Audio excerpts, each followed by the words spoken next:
ਨਾ ਦਿੱਤਾ ਸੀਗਾ 95 ਕਿਸੇ ਨੂੰ ਨਾ ਦਿੱਤਾ ਸੀਗਾ 95 ਕਿਸੇ ਨੂੰ ਨਾ ਦਿੱਤਾ ਸੀਗਾ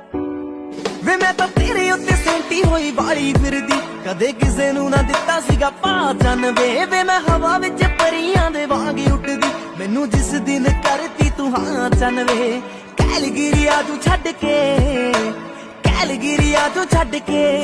ਉਹ ਗੱਡੀ 에어ਪੋਰਟ ਵੱਲ ਨੂੰ ਤਾਂ ਪਾ ਸੋਹਣਿਆ